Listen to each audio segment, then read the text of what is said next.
Welcome back. Another video, my second one of the day.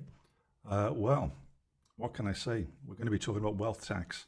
I did a video about this back a few weeks ago and clearly demonstrated and fully sourced how wealth taxes just do not work. They've not worked in almost every country they've been in. And I say almost because it does work or did work in Switzerland. But that's because they have zero capital gains tax plus some other benefits. But in any other country, it did nothing but bleed it dry. It ended up costing the country to run. I think in France's case, I saw the number of 5 billion euro to try and manage. I think they ditched it in the end. And ultimately, taxes end up falling down onto the everyday person, not the wealthy.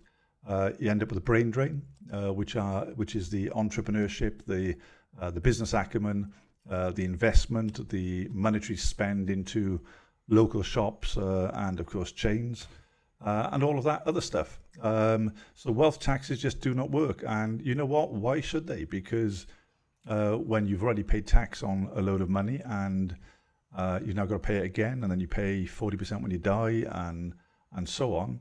A wealth tax is just another tax on top of a tax on top of a tax, and I'm quite sure we're all quite fed up of it. And the only people that are shouting for a wealth tax are the ones that don't have wealth. So you tend to find the ones that don't have something scream the loudest. But of course, they are misinformed. And they probably misinform themselves that tax the super rich or the wealthy. It's not even super rich anymore, it's just wealthy. I think the UK talk about 10 million plus in assets. How they value that, I don't know. That's another thing which I might go into.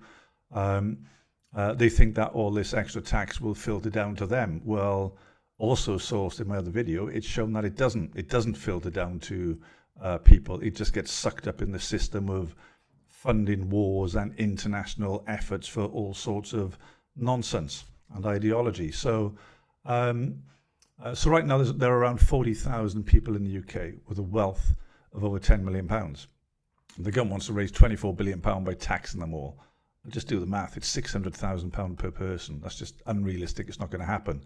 So it's more bullshit from the government's eyes.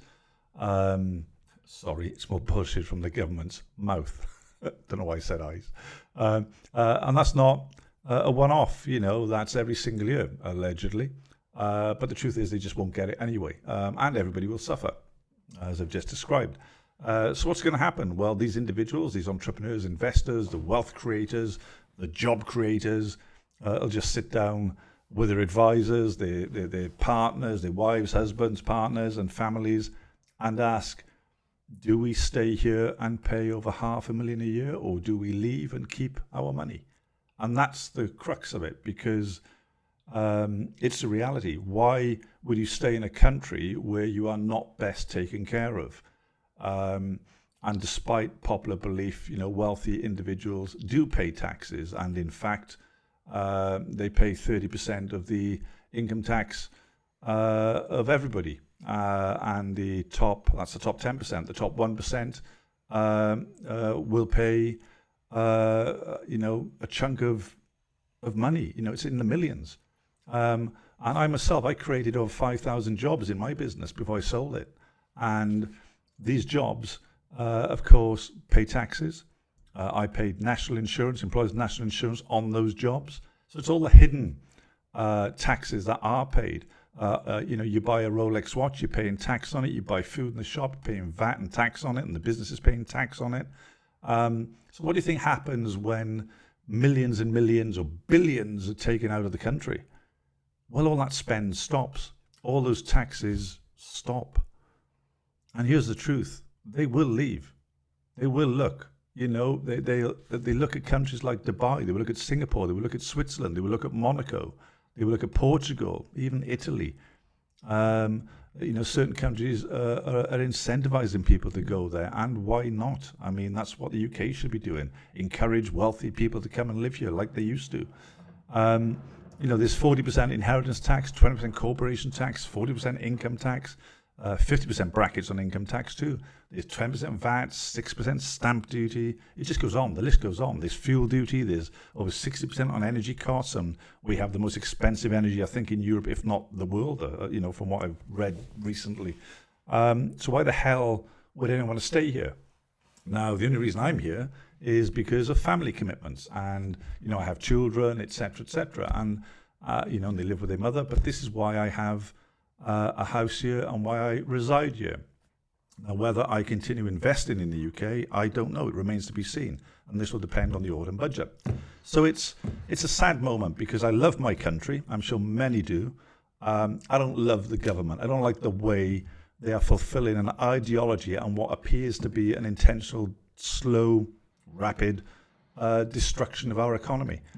Every decision they try to make to raise taxes gets kicked back, pushed back, because it's just nonsense. Taxing pensioners, removing disability benefits, all this kind of stuff. It's just absolute ridiculous. So once these people leave, two things happen. Tax revenue doesn't arrive because you can't tax what's not here, and the wealth tax system stays. And then the government lowers the threshold. So you go from hitting the 10 million plus to the 5 million plus, and then ultimately the 1 million plus, and then the 500,000 plus. And before you know it, everybody is really paying everything they earn and their savings out in tax. The latest ISA thing with the reducing from 20,000 tax-free a year down to 5,000. It's being kicked back. There's so much resistance from banks because banks use that money for all sorts of things, but all sorts of pushback. So, they just come up with all sorts of nonsense. But look, a wealth tax just doesn't work. France lost 42,000 millionaires before repealing theirs. Sweden scrapped it in 2007 because it didn't work because of capital flight. That's people leaving the country. Germany, Italy, Ireland all abandoned the idea decades ago. Even Norway is now losing billionaires faster than any other country in Europe, maybe apart from the UK right now, because it just doesn't work. Chasing wealth away, it just runs. You tax more, they just run. You tax success, it leaves. And where does that leave everybody else? Without a job, without an income, without pay increases, without pensions, without certain benefits. So people need to really think on. Wealth taxes just do not work. It's not just about taxing the rich. It's about punishing the builders of an economy. The people in the middle creating businesses, creating jobs, creating investments, opportunities they create. You can't forget all of these other elements that come along with being rich or being wealthy. And sometimes, and quite often, they're rich and wealthy for a reason. Through hard work, tears, divorces, all sorts of things, losses, sometimes bankruptcies, and start again. So people don't just automatically get given billions. Admittedly, one or two will inherit it, but most don't. And they pay their taxes. So there you go. You have to go where you are best taken care of. And if you are in a position of wealth, well done. If you're in a position of investing, go for it. But live where you are best taken care of. And that's my line of thought for anybody that is accumulating wealth or riches or that has it. Go where you're best looked after. So think again when you start screaming about tax the rich. If you don't have the knowledge, gain the knowledge, do the research, understand it, because when you do, and I hope this video helps and my other videos, you won't be screaming tax the rich, because ultimately you will lose. The rich will leave. They'll get on with their lives in a better climate, a better country that will look after them. But ultimately, you will be the loser. So think again.